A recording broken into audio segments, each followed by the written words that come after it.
தரமான சினிமா விமர்சனங்களுக்கு எப்படி நம்மளுடைய ஃபில்மி கிராஃப்ட் சேனல் இருக்கோ அதே மாதிரி சினிமா அல்லாத உலகத்தில் இருக்கக்கூடிய மற்ற சுவாரஸ்யமான விஷயங்களை பேசுறதுக்கு தான் நம்மளுடைய ரெண்டாவது சேனலான filmi craft corner.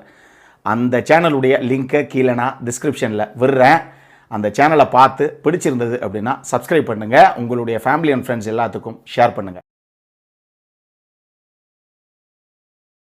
Hello viewers, welcome to filmi craft. நான் உங்கள் அருண். இந்த எபிசோடில் நம்ம பார்க்க போகிற படம் 2022 ஒரு அமெரிக்கன் த்ரில்லர் படமாக வெளியான ஃப்ரெஷ். இப்போது இந்த படத்துடைய ஒன்லைன் ஸ்டோரி என்ன அப்படின்னு இங்கே நம்ம பார்த்துடலாம். படத்துடைய கதாநாயகி தனக்கு ஒரு நல்ல பாய் ஃப்ரெண்டு வேணும் அப்படின்னு சொல்லி இதுக்காகவே ஆன்லைன் டேட்டிங் ஆப்பும் கையுமாகவே இருக்கிறாங்க. ஆனால் ரொம்ப நாள் தேடலுக்கு அப்புறம் இறுதியாக அவங்க நினச்ச மாதிரி ஒரு நல்ல பாய் ஃப்ரெண்டும் அவங்களுக்கு கிடைக்கிறார். இப்போது இந்த பாய் ஃப்ரெண்டோட சேர்ந்து ஒரு வீக்கெண்ட் வெக்கேஷன் மாதிரி ஜாலியாக ஒரு இடத்துக்கு போயிட்டு வரலாம் அப்படின்னு இவங்க ஒரு டிசிஷனும் எடுக்கிறாங்க ஒரு தருணத்தில். இதுக்கப்புறம் இந்த கதையில் நடந்த சம்பவங்கள் தான் இந்த படத்துடைய மொத்த கதையை. இப்போ இந்த படத்துடைய டீட்டெயில் ரிவ்யூக்கு போகலாம். முதல்ல இந்த படத்துடைய கதை என்ன அப்படின்னு நம்ம இங்கே கிளியராக பார்த்துருவோம். படத்தில் நம்ம கதாநாயகியுடைய பேர் நோவா. இவங்க ரொம்ப ரொம்ப அழகான ஒரு பொண்ணு. இவங்களுக்கு மாலி அப்படின்னு சொல்லி ஒரு பெஸ்ட்டு ஃப்ரெண்டும் இருக்காங்க. ரெண்டு பொண்ணுங்களும் அந்தளவுக்கு எந்த விஷயமா இருந்தாலும் ஒருத்தர்கிட்ட ஒருத்தர் ஓப்பனாக அந்த விஷயங்களை ஷேர் பண்ணிக்கிட்டு ஒப்பீனியன்லாம் கேட்கக்கூடிய ரொம்ப பெஸ்ட்டு ஃப்ரெண்ட்ஸ் ரெண்டு பேரும். நம்ம கதாநாயகியை பொறுத்தளவுக்கு அவங்க அழகான பொண்ணு தான். பட் இருந்தாலும் அவங்களுக்கு ஆன்லைன் டேட்டிங் ஆப்பு மேலே ஒரு மிகப்பெரிய கண்ணு. காரணம் என்னென்னா, தனக்கு பிடிச்ச மாதிரி ஒரு பாய் ஃப்ரெண்டை தான் தேர்ந்தெடுக்கணும். ஏன்னா நமக்கு பெருசாக சொந்தம் சொத்துன்னு சொல்லிக்கிறதுக்கு எதுவும் கிடையாது. அதனால் பாய் ஃப்ரெண்டாவது நம்ம மனசுக்கு பிடிச்ச நம்மளை புரிஞ்சுக்கிட்ட ஒரு நபராக இருக்கணும் அப்படிங்கிறதுக்காக இவங்களும் அந்த ஆன்லைன் டேட்டிங் ஆப்பில் பல பேர்த்தோட டேட்டிங் அப்படி புக் பண்ணி போகவும் செய்கிறாங்க. ஆனால் வர்றவன் எல்லாருமே சல்லிப்பயலாகவே வந்து சேர்றான். நம்ம கதாநாயகிக்கு யாரும் கரெக்டாக ஒர்க் அவுட் ஆகவே மாட்டேங்குது. இதனாலேயே அவங்கள பொறுத்தளவுக்கு நமக்கு ஒரு நல்ல பாய் ஃப்ரெண்டு வேணும் அப்படின்னே சுற்றிக்கிட்டு இருக்காங்க. அந்த தருணத்தில் யதார்த்தமாக ஒரு சூப்பர் மார்க்கெட்டுக்கு போகும்போது அங்கே ஸ்டீவ் அப்படின்னு சொல்லி ஒரு நபரை சந்திக்கிறாங்க. அந்த ஸ்டீவ் இருக்கிறாப்புலையே கொஞ்சம் வளைஞ்சு குழஞ்சு அப்படி தான் பேசுகிறாப்புல, கொஞ்சம் சொல்லி விடத்தான் செய்கிறாப்புல. இருந்தாலும் என்னவோ ரெண்டு பேர்த்துக்கும் ஒருத்தர் பார்த்த அந்த முதல் பார்வையிலேயே அண்ணனும் நோக்கினாள் அவளும் நோக்கினாள்ங்கிற கதையாக ரெண்டு பேர்த்துக்குமே பிடிச்சி போயிடுது ரெண்டு பேர்த்தையும். இப்போ அவர் ஜாடமாடையா அப்படியே உங்கள் நம்பர் கொஞ்சம் கொடுத்தீங்க அப்படின்னா நான் ஒன்றும் கால்லாம் பண்ண மாட்டேன், மெசேஜெலாம் பண்ண மாட்டேன், நீங்கள் தைரியமாக கொடுக்கலாம்.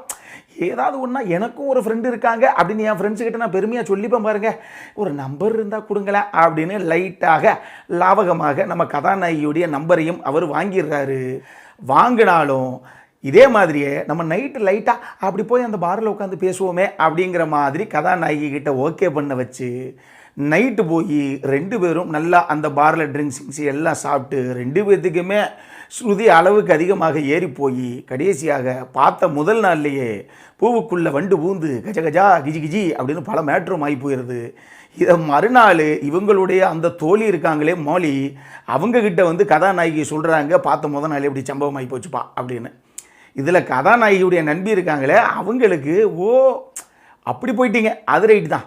ஆமாம், பையன் என்ன பண்ணுறாரு தெரியுமா அப்படின்னு கேட்டால் அவர் ஒரு டாக்டர் அப்படிங்கிறாங்க கதாநாயகி. உடனே அவங்க ஃப்ரெண்டு ஓஹோ சரி பிடிச்சாலும் பிடிச்சோ புளியங்கொம்பா பிடிச்சிட்டேன், சரி ஓகே அப்போ லைஃப் செட்டில்டு, சரி இதுவாது கரெக்டாக மெயின்டைன் பண்ணி பார்த்துக்கோ எல்லாத்தையும், பையனுக்கு பிடிச்ச மாதிரி நடந்துக்க அப்பப்போ அப்படிங்கிற மாதிரி அட்வைஸும் பண்ணுறாங்க.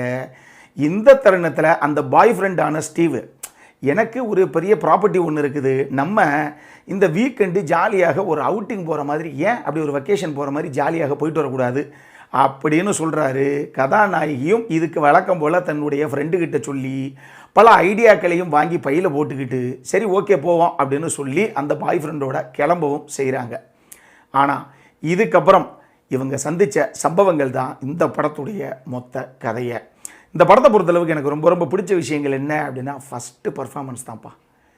இந்த மேல் லீடு ஃபீமேல் லீடு இந்த ரெண்டு பேருடைய பர்ஃபார்மன்ஸ் இருக்குது பாருங்கள்.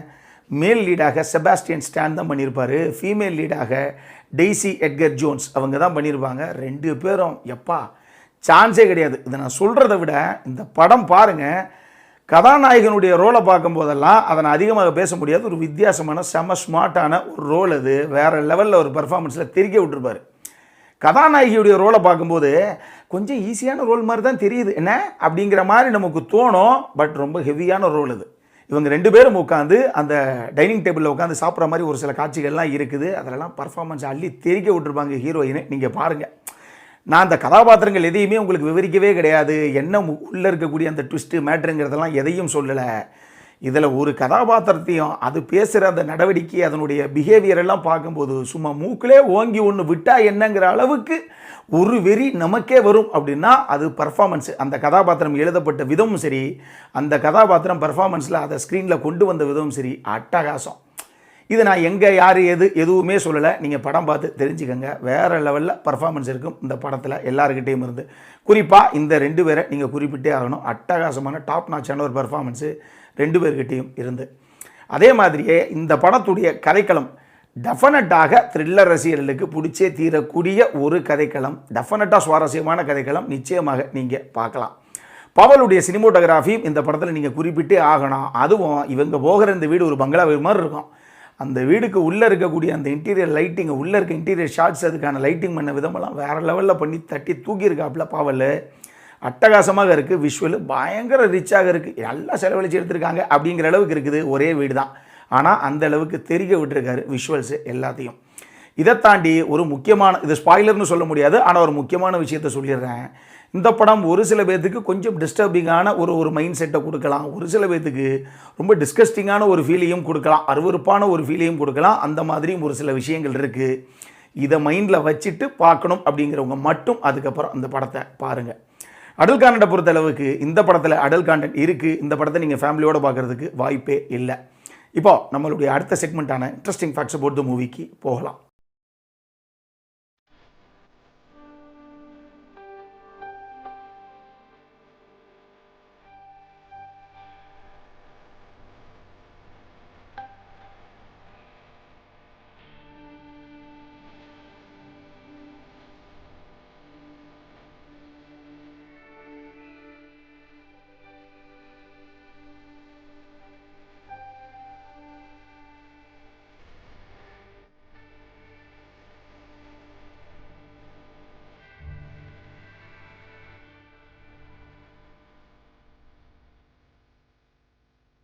இந்த வீடியோ பிடிச்சிருந்தது அப்படின்னா லைக் பண்ணுங்கள். உங்கள் ஃபேமிலி அண்ட் ஃப்ரெண்ட்ஸ் எல்லாருக்கும் ஷேர் பண்ணுங்கள். உங்களுடைய கருத்துக்கள் எதுவாக இருந்தாலும் கீழே இருக்கக்கூடிய கமெண்ட் செக்ஷனில் பதிவிடுங்க. வீடியோவை க்ளோஸ் பண்ணுறதுக்கு முன்னாடி மறக்காமல் நம்ம சேனலுக்கு சப்ஸ்கிரைபும் பண்ணுங்கள். அப்போ பக்கத்தில் இருக்கக்கூடிய நோட்டிஃபிகேஷன் பெல் ஐக்கானையும் கிளிக் பண்ணிவிடுங்க. அப்போ தான் எங்களுடைய வீடியோஸ் எல்லாம் உங்களை ஆன் டைம் வந்து சேரும். இதே மாதிரி இன்னொரு வீடியோவோட அடுத்த முறை உங்களை சந்திக்கிற வரைக்கும் it is Arun signing off. By.